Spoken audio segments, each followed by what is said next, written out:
كنت أظن وخاب ظني. ما أدري إيش اللي صار يا جماعة، يعني كان مفروض إنه كل شيء تمام والسيطرة الأمور تحت السيطرة، بس صارت تحت الأمور. بالضبط هذا اللي صار. شو برجم؟ والله الله الطبقات، أتعبك طبقات الخيال وهذا الواقع الأليم. هزينه يعني حزينه وحط الفواكه، يعني بحط الفواكه مالي صلاح زي مكياج باربني سودا. حسبنا الله ونعم الوكيل. يا صباح الخير ويا صباح الدماء، صباح الدماء. والله الحمد لله انه امس اللي اكلناها بالكاسات هذه، لانه تخيل لو كنا مستنين هذا الحلقه. تعبت وانا كذا خلاص متامله، يعني تعرفوا لما تتعب وانت تتخيل الشيء وتخططوا له اخر شيء يطلع عكس توقعات. كذا الطبخ دائما يكون عكس، مش كذا اول مره. المهم يا جماعه بقول لا لسه امس اسالها قلت لها انت دائما يصوت معك هذا الحاجه، تقول ايوه اصلا سهل. طيب يا ميمي طيب شوف والله لو في مره زبط فيها مره، هي مره تلاقيه اول مره صح حتى المبتدئين. حتى الجوال اول ما تعيدي خلاص يب دائما كذا الحلا احس الوصفات. المهم يا جماعه صباح الخير، كيف حالكم اليوم؟ كذا كويسين؟ وجديدكم عادي انت تاكل حالة دماغ عشان يصير دماغك كذا مفرفش ونشف، هو اصلا مفرفش. المهم يا جماعه ميم اليوم اشتهت هذه الطبخه اللي هو بصل مع طماطم مع صوص الطماطم، تكشنوهم مع بعض، بعدين تحطوا بهارات وماجي، حطيت فلفل اخضر حار، وحطيت شويه كزبره، وحطيت تونه، واخليهم يتسبكوا مع بعض. تقدروا تحشوهم في ساندويتش، يكون كذا ساندويتش اللغويص، او تقدروا تاكلوه على طول كذا مباشره من الصاج مع العيش، نحن كذا نحب.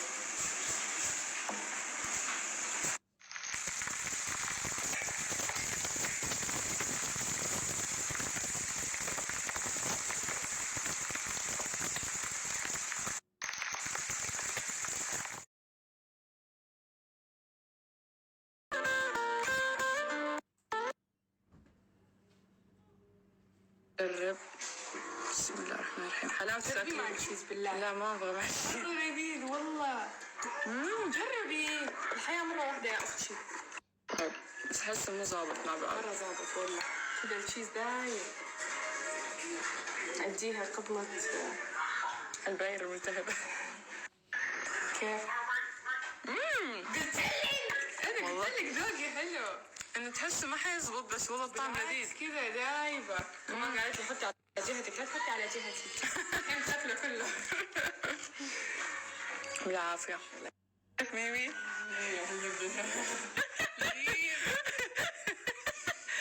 شو بك؟ لا تبكي من التونه. طيب ليه؟ من هذا من كثر اللذاذه يعني.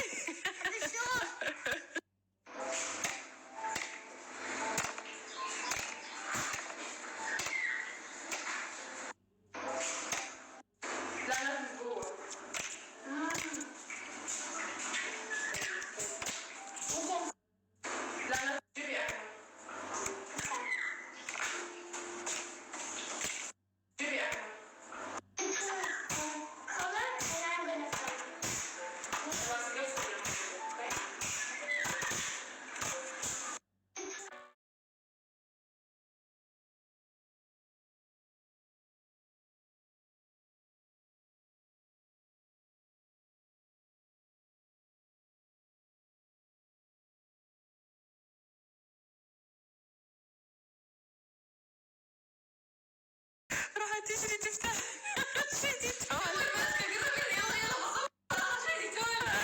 هلا كمان تعيشي تاكلي غيرها، بكره حيجيكي فيري.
جماعة الثلاجة ما توقعت تبريدها كذا عالي، ممتازة صراحة. أنا قد جربت ثلاجة من كذا قبل، حتى موجودة هنا شوفوا. هذه الثلاجة جبتها لما كنا في البيت القديم، بس ضيعت سلكها وما أعرف كيف أشغلها.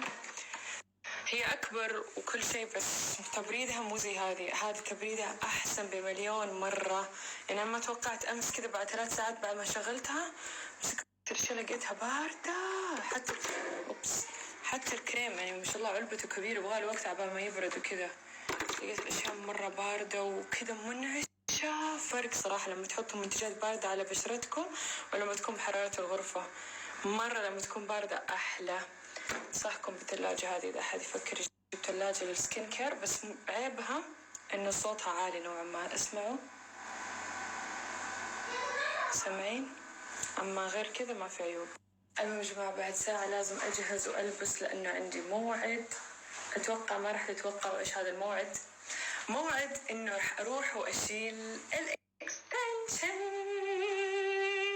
بس قبل ما أروح الموعد لسه عندي نص ساعة. قررت اليوم أرتب هذا الأسلاك، شايفين كيف مع بعض متلخبطة والوضع مزري يعني. فجبت من أمازون هذه العلب عشان أحط فيها الأسلاك. هذه تقدر تستخدمها عدة استخدامات، بس أنا جبتها عشان أحط فيها الأسلاك. شوف كيف الشكل شفاف. ممكن تحطوا ليبلز هنا، ستيكرز، تكتبوا مثلا هذا السلك لإيش، هذا السلك لإيش وكذا. خليني أول شيء أطلع كل الأسلاك. أوه ماي جاد، لا ورط نفسي. أنا ما توقعت. أوه ماي جاد قاعدة تزيد أكتر وأكتر.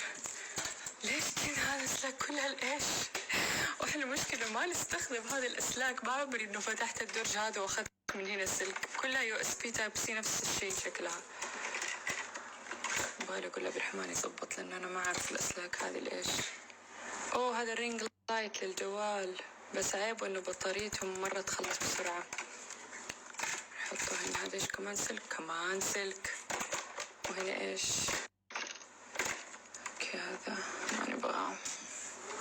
طبعا هذه اللمبات يبغى لها بطاريات. أنا طلبت بطاريات أمازون اللي وريتكم إياها، بس كلها طلعت AA. غلط. كنت أطلب واحدة AA والتاني AAA، 3 AAات، بس غلط وطلبت 2 كرتونين زي هذول. فطلعوا شوفوا كيف. وكمان يجي معاه هذول ربطات عشان تقفلوا فيها السلك كذا عشان ما يقعد يطير ويكون متلخبط. شايفين يجي معاه مع الصندوق تجي واحدة فيها 5 حبات جوا.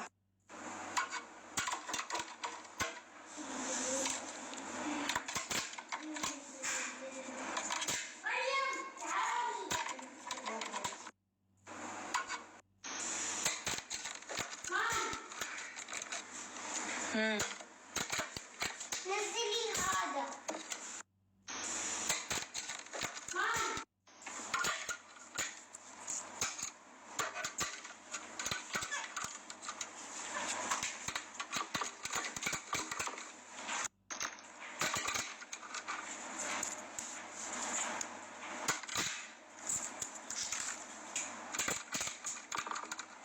وخلصنا وأخيرا يا جماعة شوفوا كيف. أوه ماي جاد والله فرق بين قبل وبعد. بعدين راح أحط الليبلز كمان وراح أكتب كل مكان مثلا السلك لإيش بالضبط.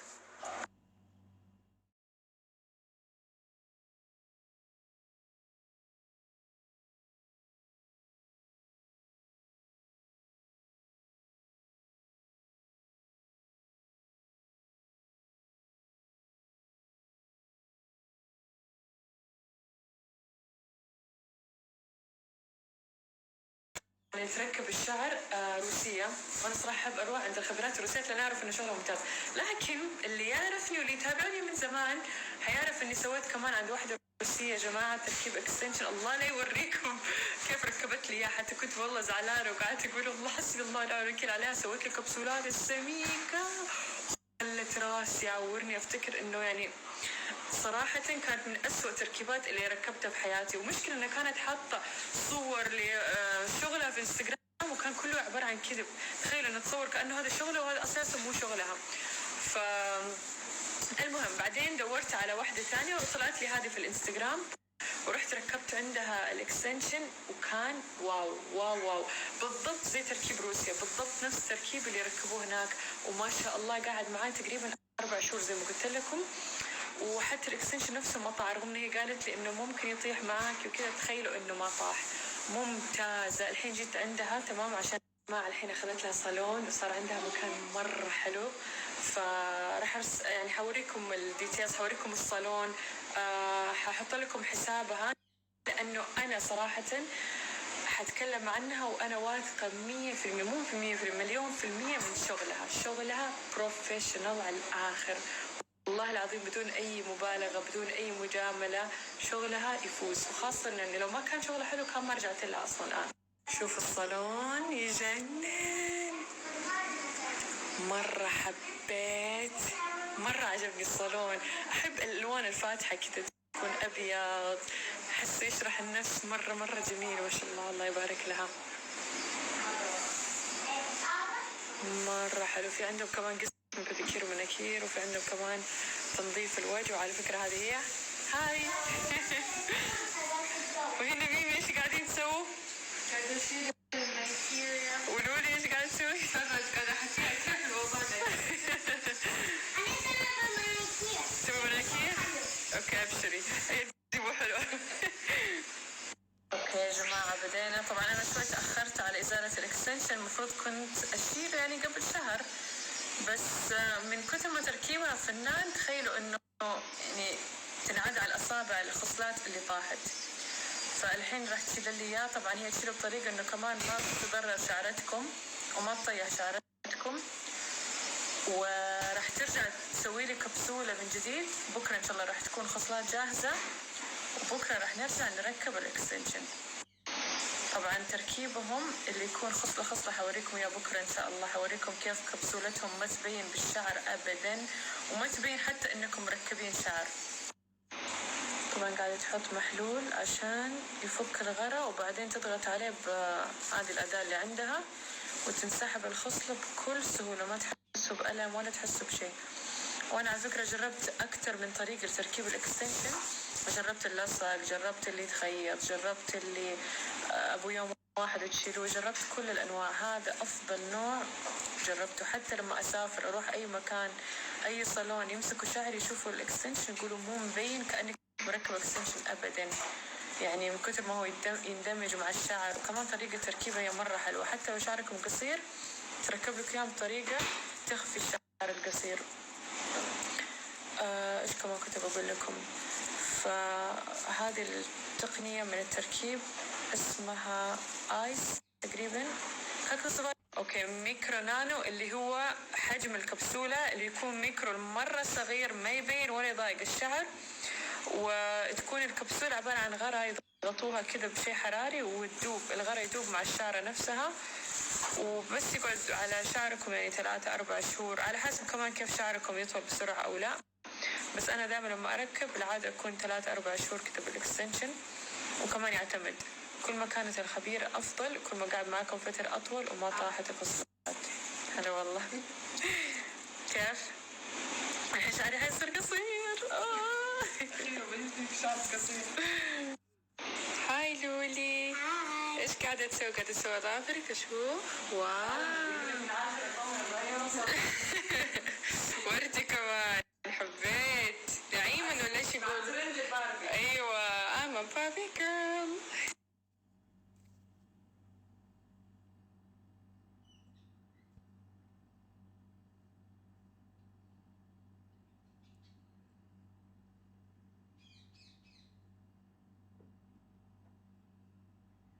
عندها مشط هي تبيع، ممكن كمان تجيبوا انتم من امازون مشط خاص يكون للشعر اللي مركب فيه الاكستنشن، يعني حتى يمديكم تمشطوا فيه الفروة وما يعلق فيه الشعر، وبالعكس تمشيته مرة سهل كأنه شعركم. يا جماعة شلنا الشعر لسه ما خلصنا، شوفوا بس حبيت اوريكم الكبسولات قد ايش صغيرة ما تبين. اليوم راح تاخدها وراح ترجع تسوي كبسولات جديدة، بكرة راح تكون جاهزة للتركيب. بس أنا أركب بهذه الطريقة، تكون خصلة خصلة أبدا ما تبين بالشعر، وتكون خفيفة على الشعرة نفسها، ما تكون مرة ثقيلة ومريحة كمان.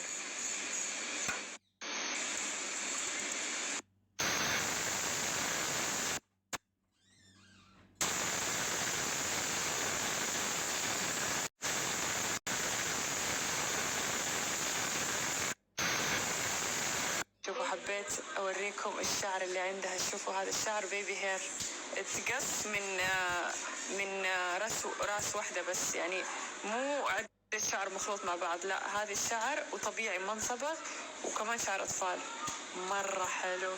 شوفوا اللمعة اللي فيه، ما انصبغ لأنه هذا من الشمس. شوفوا حتى إيرين كذا فيها هايلات في شعرها من الشمس، لما يكون الشعر نوعا ما فاتح يفتح.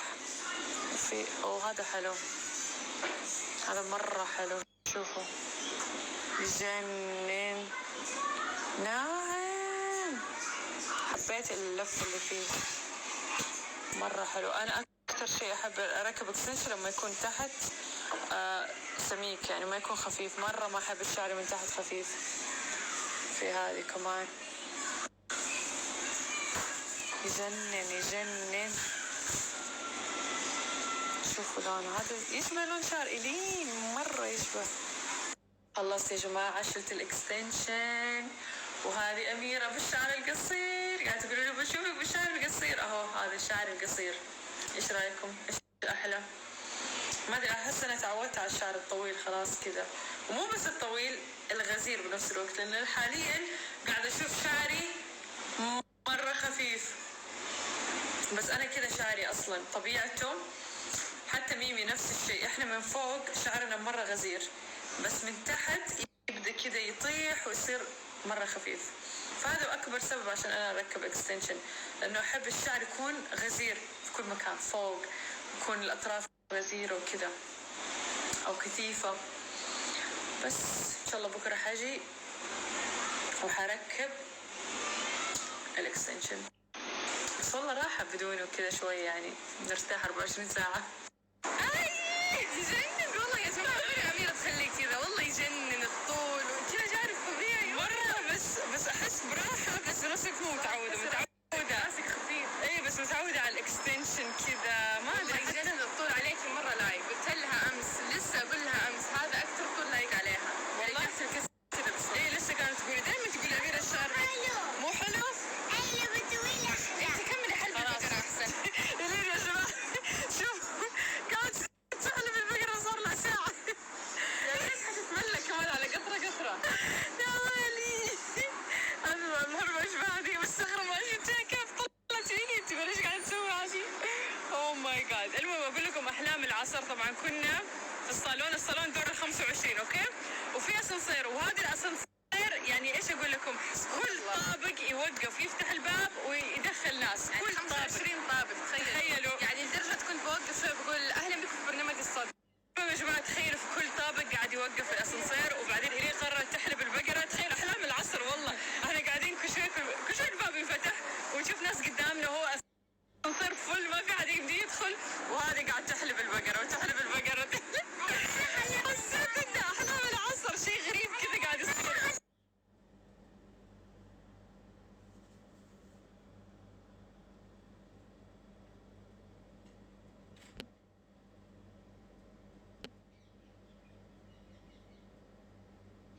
افتح يا جماعة هذه ولا هذه.